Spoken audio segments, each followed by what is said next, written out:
All right, let's go ahead and bring in Caitlin Huey-Burns. Caitlin, always good to see you. She's a CBSN political contributor and a national political reporter for Real Clear Politics. And Caitlin, we want to start with the president's primetime address tonight on Afghanistan, whether or not he will announce that he will send more troops to Afghanistan.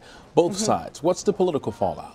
Certainly. Well, this is a president who campaigned on withdrawing U.S. involvement around the world. But we've seen over the past 7 months of his campaign that he's retreated from that line of campaigning, that rhetoric, slightly. We saw with, his interactions in Syria, for example. So today, I think, comes at a time where the president's credibility is being questioned by people in his own party after the Charlottesville fallout. And people are looking to him to see whether he can kind of pass this test of being commander-in-chief. And so there are certainly the policy elements here, but the political, I think, are really important to consider tonight as the nation looks to this president in this prime time address in this commander-in-chief role. And speaking of politics and sort of making the right decision, do we know which advisors of the president is sort of pushing for an increase and which ones are saying, whoa?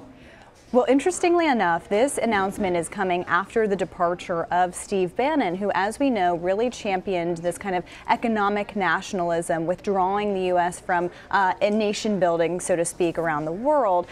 Now, we also know, though, that the president has really trusted his generals. He has a certain affinity for generals in his cabinet, but he has also trusted them in terms of helping to make these decisions. So certainly there has been that balancing act before, but I think a lot of eyes are on this speech, particularly as Bannon has exited the White House. And we know that Bannon is expected to have a role outside of the White House in terms of pushing the president to adhere to a lot of the campaign promises that he made during the 2016 race. All right, let's go ahead and talk about Bannon's exit. He said in an interview, quote, "The Trump presidency that we fought for and won is over." What do you make of that statement? Well, it's pretty bold. It's pretty bold. Bannon, as we know, was in conflict with many of the people within Trump's inner circle in the White House. He was at odds with a lot of people there. He called them Democrats. He called them, trade warriors and such.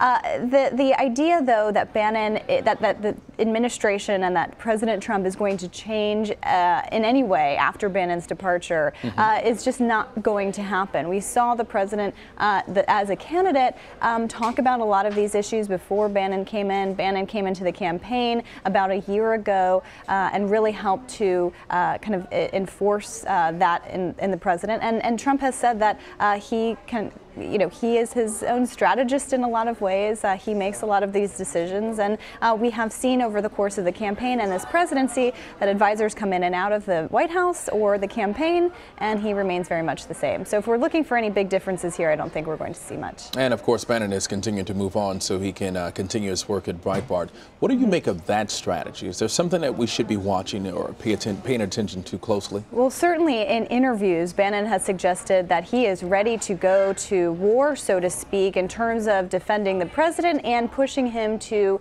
hold to account those policies that he championed during the campaign. So he will act, I think, in a pretty powerful way outside, putting pressure not only on those in the White House, but also lawmakers in Congress. We've seen Breitbart play that role before. I think that will be more pronounced now that he is back at the helm. All right, the president is planning to travel to Arizona. Right.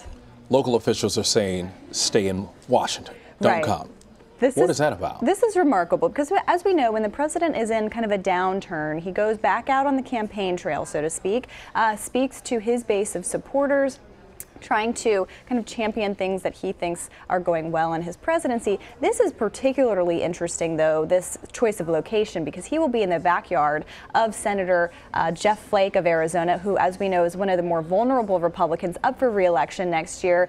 Remarkably, the president has been kind of campaigning against him. Yeah, attacking him on Twitter. Attacking him on Twitter, which is remarkable for a sitting president to attack a member of his own party, especially one who is up for re-election. There are Republicans in the state and outside of the state who are concerned about this primary. If Trump supports Flake's primary opponent, that could, and that person wins, that could open the door for a Democratic takeover of that state. So we also know, of course, John McCain is of Arizona, and he's been a critic of the president. So we'll see what he says in terms of his own colleagues. Sounds like they're all going to need some boxing gloves. All right, Caitlin Huey-Burns, thank you. Always good to see you as well.